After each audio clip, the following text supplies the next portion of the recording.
Finally, the long-awaited answer. Omukulu Mathias Mpga Nsamba bw'atyo amaze n'awaayo office era nga ono atudde n'akakiiko k'ekibiina kya National Platform nga bakulembeddwamu His Excellency the elected President of Uganda Kyagulanyi Ssentamu Robert Bobi Wine. Omukulu n'awaayo office era nga libadde essanyu jjerere. Mmwe mwenna abadde bakyaga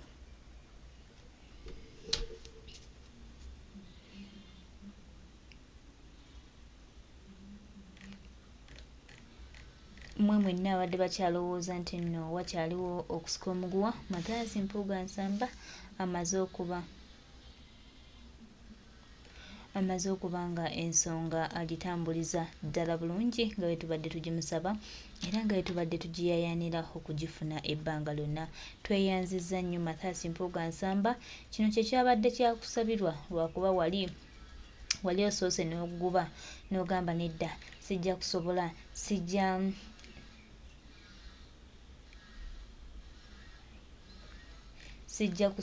sijja kukola ki muganda wange mikwano gyange ensonga olugiwulidde bw'atyo n'agamba nedda kampe y'obuyinza nze pulezidenti wange mumanyi His Excellency Kyagulanyi Ssentamu Robert Bobi Wine tasobola kugaana kye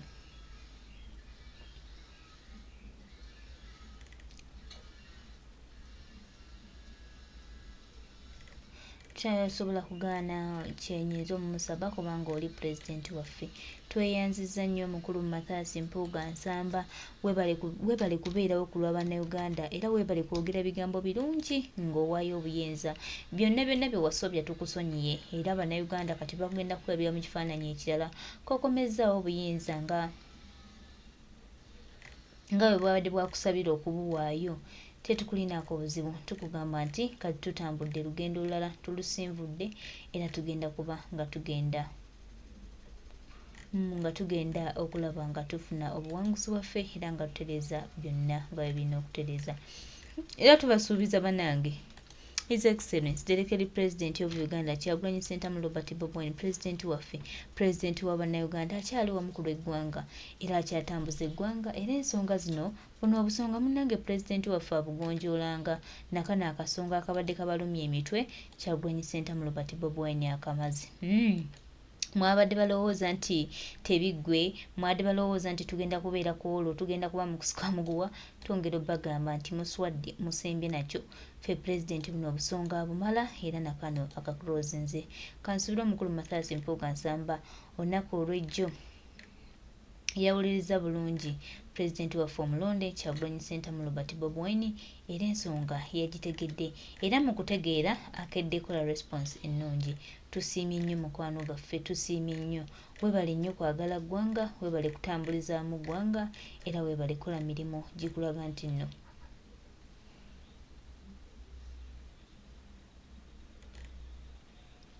era tugamba nti kaakati weebale nnyo era tutambulire ddala awo. After the statements I'm going to utter on that issue. Eyo omuntu ayogera waatyo simukkiriza. Njabbi salamu. Tobisalamu. You should care. I don't care kubanga. Omanyi waliwo kye bayita uncomfortable but honest truth. Waliwo ebintu ebimu nga tutya okubyogerako naye nga ge mazima. Uya Baganda here. Okitegeera. Naye mu bwakaba oba mu ethnicity yaffe ng'Abaganda. Nkitegedde. Ogenda kukaleeta. Omukulu yagamba. Kasitoyogera akontegedde. Kakola punchline. Ffe ng'Abaganda. Kati kotandize ndi CPS mwe ng'Abaganda. Ategeredde ebyo tebigenda nyisa. Mwe ng'Abaganda. Ffe ng'Abaganda. Waliwo abaagala okwefuula Abaganda okusinga Abaganda bonna. Like we are more Abaganda than others. They are more Abaganda. Ngamba waliwo abagamba nti bo they are more Abagandas than others. Kibeera ng'ogamba mbu nze ndi munnayuganda okusinga abalala. Oba kitegeera ebintu ebikwatagana ku affiliations politically, socially, economically. Kale economically mwe musobola okwawulamu classes. Naye socially twogera ku religion.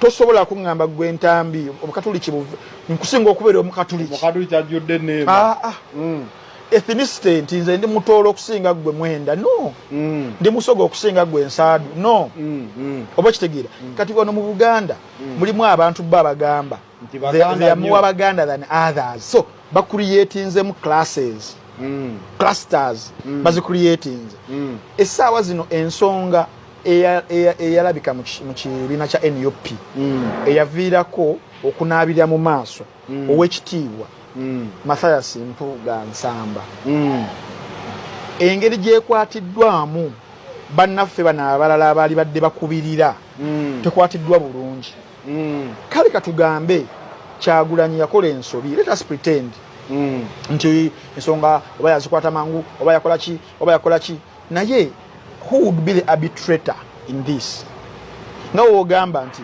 ebbanga lyogoberedde ebyobufuzi byaffe ebya wano oba ensonga z'obuyisiraamu nti wabeerawo nga Haji Muzaata ayombagana ne Mubaraka Munyagwa ani yabagattaganya yali Kibuli ani si yali jjajja w'obuyisiraamu webale nnyo Elias Lukwago wabadde alwana nani emabega kaawo Eva jjajja w'obuyisiraamu abeerawo naga bannange abasiraamu kano katugire nje okyagane baki mu Buganda I think arbitrator eyali badde nga azanya that part tagizanyi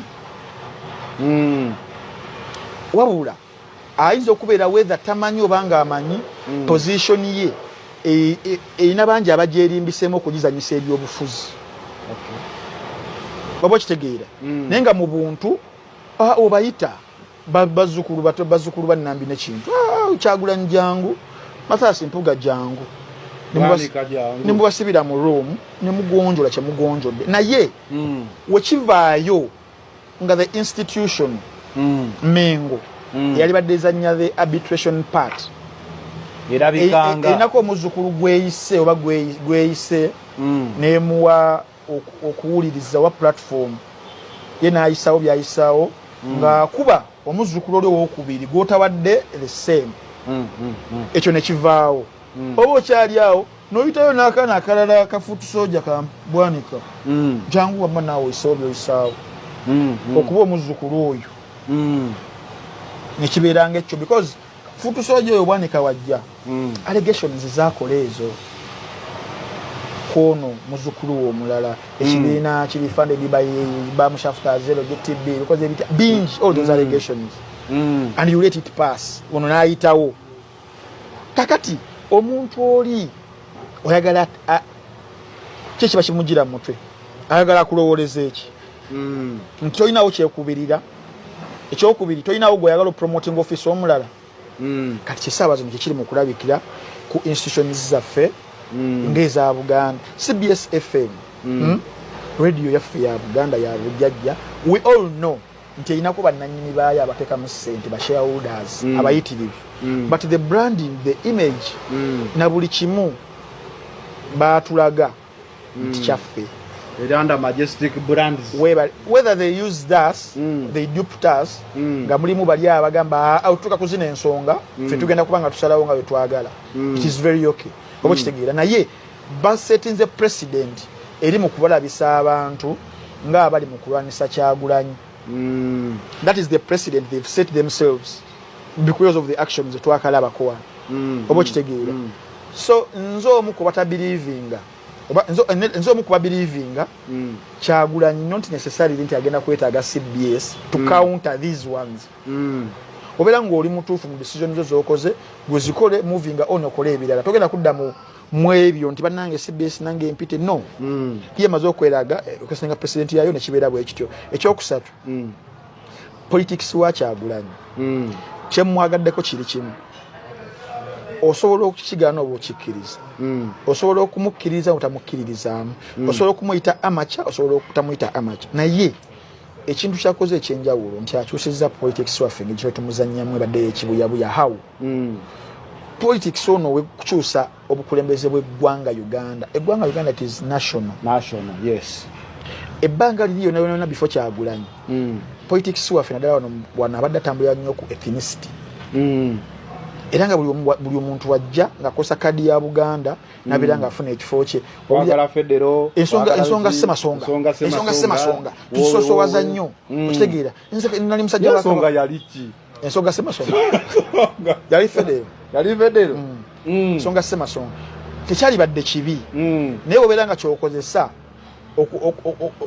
okuyingira obwongo bw'oyo Muganda abeere nga ali sentimento eri kozi yo n'akakuwa naye nga wogendayo toyina birala by'oteekawo kubeera nga bigenda kubeera nga bikulakulanya Buganda because bonna abagamba ensonga semasonga n'ensonga za Buganda n'akalalo kafika n'akedda obabuuza nti babadde oba MP ne bagenda mu parliament mubaddeyo emyaka 2 ensonga semasonga mugituuseewa abaana ba Buganda abasafalinga essaawa zino abali mu makomera abakolera mwami muleseyoko ku motion kuba kitegeera bingi nnyo ebibaddewo essaawa zino ogenda mu nsi zino abaana zibakubamu ebyeyo biki abaana abasinga babadde bavudde wano omwana ng'asomye afunye degree maama we atunze oba taata we batunze emisiri gy'emmwanyi betunzeeko amataka basomesezza omwana ntambi ntambi afunye degree sente zigenze mu ntambi ntambi olufuluma Makerere University wali mulimu gwa musajja watu gwa kukola nga mumuyiza ate sente endala kugenda wa ku mawanga abantu bonna bali ku mawanga nze mba respectinga nnyo naye tewali muntu ali ku ggwanga awo yagendayo nga kyeyagali.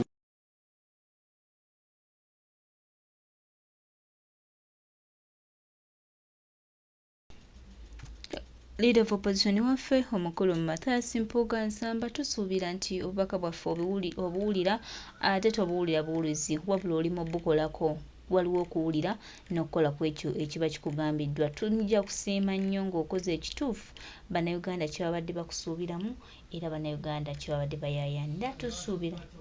Tusuubira nti tujja kuba bawanguzi, tujja kuba n'ensi etambulira ddala obulungi ku lwa Uganda yaffe n'eggwanga lino. Tumanyi nti abantu bangi batwekwekamu olw'ebigendererwa bye tugenda okuleeta nga Museveni tumaze omugoba kuba tugenda mugoba Evans tugenda mugoba ngenda kuwumuzaamu Museveni tugenda mugoba nkyagadde ekyo mugenda mugoba Museveni agenda naawe ojja twegattako namwe bannamawulire n'abasomesa mwebuzaabuza naye nammwe munyigirizibwa naye atukulembera olwaleero asiiba ku nnyonyi enkya olutuuka n'alinnya ennyonyi n'agenda buli kaseera atukulembera oba abakulembera ye asiiba ku nnyonyi naye bana babagoba mu mayumba banagoba ki obudde nga buli nnyo mu bazungu naye ng'ate gwe tulwanyisa ali wano.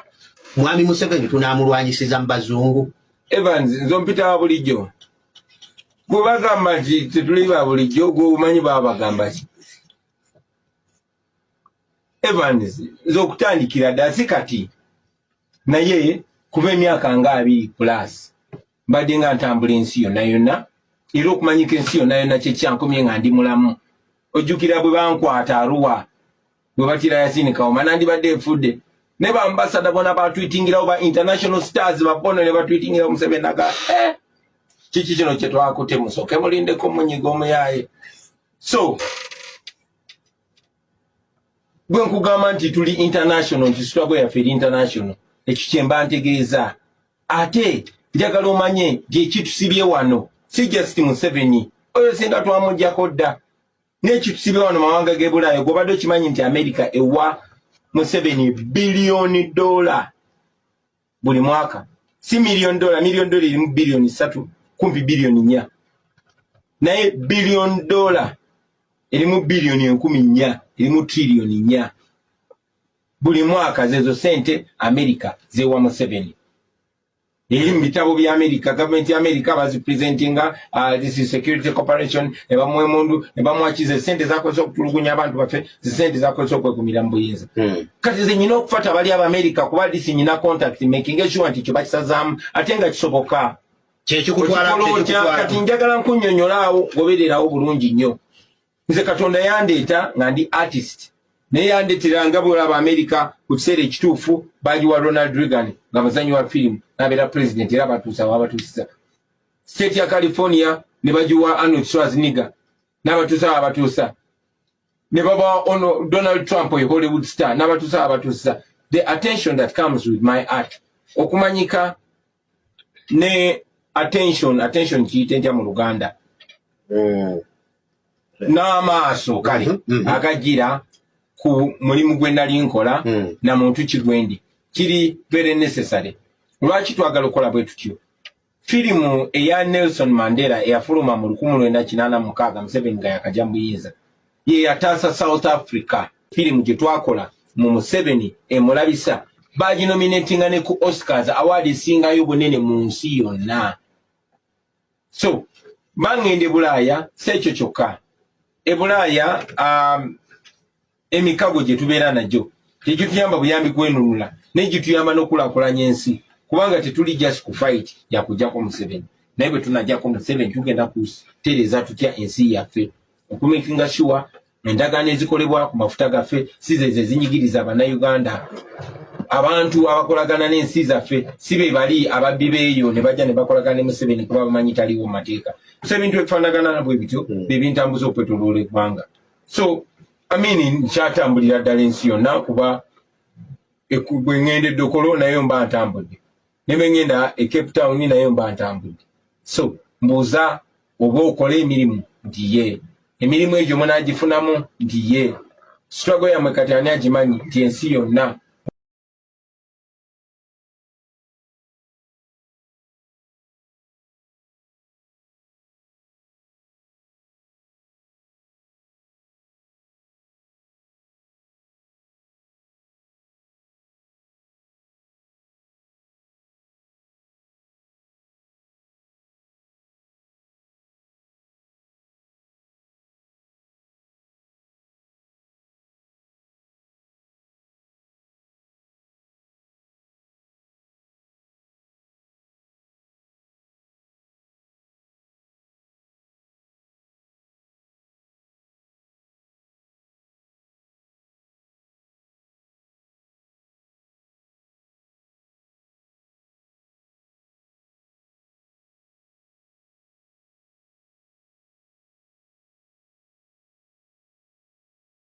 negwe wali weebuzaako lwaki nze tebampita ku radio n'osanga nti radio eyogera lulimi lwaffe naye nga buli keera ku makya bakonjera bukonjezi NUP na Kyagulanyi naye tewali mukulembeze mu NUP gwe bawamukisa kujja kwogera oba nange kennyini nga myaka giyita nga tebampadde mukisa kujja kwogera.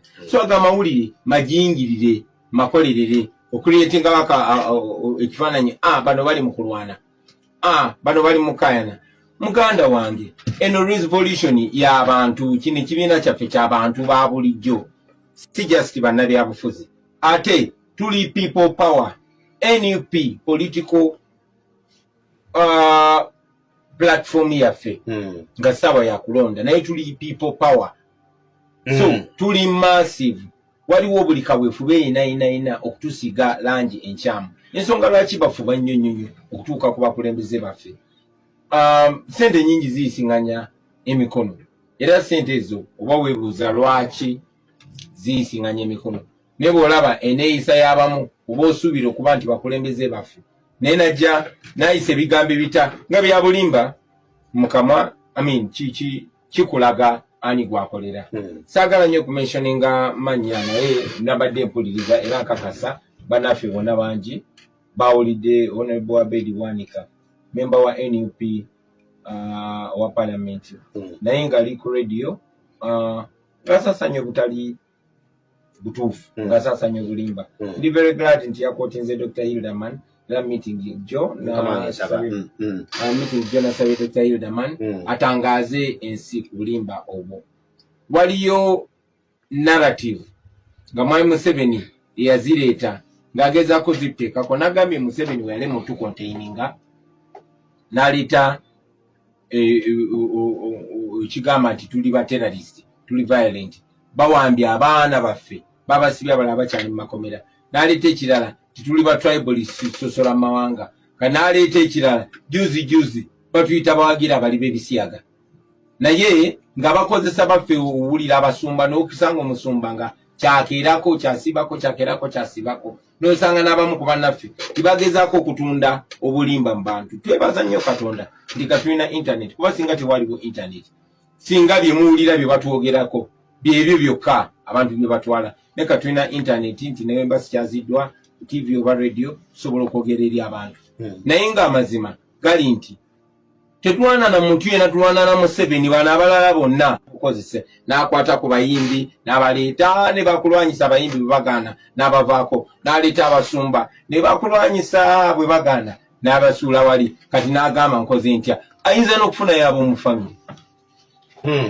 afuna n'ab'ekibiina kyo n'agamba bw'abeera MP wa NRM kyayogera tebajja kibulya naye tufune wa NUP oyagala mmeka sente ziwanyisiganya emikono najja n'abakozesa bonna batools ekyo kikolage Evans amaanyi g'abantu bino si bya Kyagulanyi ze just ndi ordinary person n'ekintu kye tukiikirira ky'amaanyi kuba abantu banyigirizibwa gumanyi bameka bazze waka nga tebafunye kyakulya olwaleero gumanyi bameka abagaliddwa bizinesi zaabwe olwaleero gumanyi baana bameka bodaboda zaabwe nga baziwambye olunaku lwaleero gumanyi bameka mbadde ezija ntuyita ku mmotoka ya prison ng'etwala abaana abato naye buli mwana kwabo alina story mwana ze bansanze wali ndi mugeto mpoye ekyo lwando lyatugobe kati waliwo kyali wange wempoyera baze batukutte aido ziwanuba yembeera gye tulimu so baagala enkyukakyuka bwe tubasigira ekifaananyi kya Uganda empya gye tugenda okuleeta nga Museveni tumaze omugoba kuba tugenda mugoba Evans tugenda mugoba ngenda ku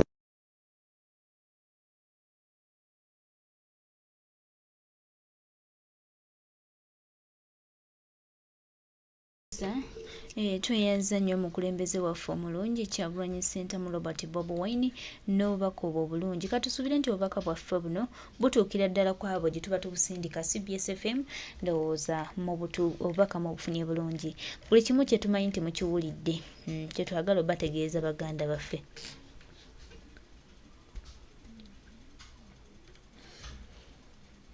era twongera obajjukiza n'okubategeeza nti pulezidenti waffe omulungi Kyagulanyi Ssentamu Robert Bobi Wine the President of Uganda ajja kugenda mu maaso n'okutangaaza ensi ate era n'okusomesa abantu abo bonna ababbi abali mu kasanko k'ababbi abajjawooza nti bagenda tambulira ku bubbi wano mu national platform bannange temuyinaawo kifo munoonye ewantu ewalala kubanga ffe gye twajja kwe kulwanyisa enguzi n'okulwanyisa obulyake ate era n'obubbi obukolebwa gavumenti ya Mwami Yoseri awamu n'akabinja ke tetulina muntu yenna abba ssente za ggwanga gwe tugenda kuzibira ku liiso gwe tugenda kuttira ku liiso buli omu tujja mukangavula nga bw'alina okukangavulibwa